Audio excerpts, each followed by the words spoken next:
Welcome back to the Michigan Business Beat, brought to you on the Michigan Business Network. Chris Holman here, coming to you from our studios at the Capital Region International Airport. But we're going to jump on the airwaves right now and run north a little bit and spend a little time with Jim McBryde, President and CEO of MMDC, the Mid-Michigan Development Corporation, the new and expanded MMDC. Jim, welcome to the show. How you doing? Thanks, Chris. It's so good to be here. Good to see you. And Happy New Year and all of that. So we last year we expanded from 2 counties to 4. We've been Middle Michigan's been around since 1981. Claire joined us in 1999, and then last year both Gladwin and Osceola counties joined our team under contract and long-term contracts. And so we are now 4 counties. 3 of them are in Region 5, and one of them, of course, is in Region 4. So it's unique, but we're off to a great start. We are a small staff, but we have worked it out so that we're covering all 4 counties and off to a great start with all of them. Well, listen, I got to applaud at you, and I got to feel it's cost effective for the counties that you have added too. Sure. I see you being an 8 county pretty soon. Oh, I don't know about 8. My board might have something to say, but I mean, I think we're looking at this from a standpoint that these rural counties up here, they don't have a lot of money, and but they do need services, and they do need professional economic development coverage to be able to take advantages of grants, to be able to be ready for site selectors or developers that want to expand in their area, or the community development side, which is very important in rural Michigan. So the Match on Main program, for example, very, very important for our rural communities. So, we are there to, assist them, and that's the kind of service we provide. Well, it's kind of interesting. I was going to ask you about exactly the services, and you answered it ahead of time. But you get a county that's sparsely populated, and they go for grants. They're not at the top of that priority list. So and the thing is that we've, as you know, I was at MEDC myself for 12 years, and Katie Mora, who works here as my vice president, I mean, she's very good at grant writing. So what we do is we actually work with our municipalities, and we write the grant with or for them. Not, we do include them, but I mean, we polish it up and we get it ready. We know what the MEDC is looking for.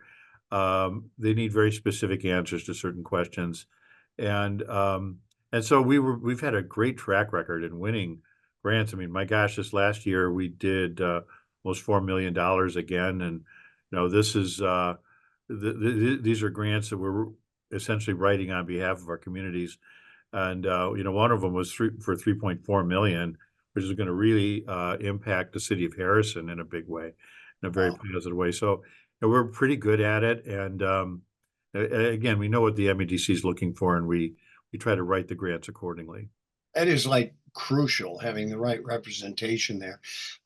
Jim, let's go over 23. You talked about getting some great grants. What were some of the highlights? Yeah, so as you probably know, we have 2 large wood chipper companies here in the area, Bandit Industries and Moorbark. Bandit has really been expanding, and they just did a $6.5 million expansion. They're in the west side of the Blanchard area, west side of Isabella County, but they are expanding into Union Township, which is right, basically greater, it's in just over the limit of the city of Mount Pleasant, out by the expressway. 127 is their new location. And so they're keeping their old campus because that's where most of the manufacturing will continue, but they are going to do manufacturing in the new location, as well as have that be kind of a showroom area for the company so that people can see the product and just hop off the expressway and then get back on. So this is an outstanding expansion for Bandit, and we've had a big expansion in Reed City. Yoplait Yogurt, which is part of General Mills, had a huge expansion in Reed City that we were a part of. So business has been pretty good. and some of our key companies are expanding, and we're assisting them in every way we can. Well, excellent year. What are you looking forward to in 24? Yeah, I think more expansion. One of two of the challenges that we have that I think are statewide challenges, housing and childcare. So we're taking a lead role in both areas. We worked on some housing projects here, and we're going to be working with MSHDA going forward on housing for the area, that missing middle. And then Katie Mora, again, who's our vice president here at Middle Michigan, led the way for all of Region 5 for the child care assessment. We found out what we kind of already knew, but now officially know that we're a child care desert in most of Region 5, and we really need to address this because it's keeping people out of the workplace. That's where it ties in with economic development. If our companies can't find the people, they can't expand.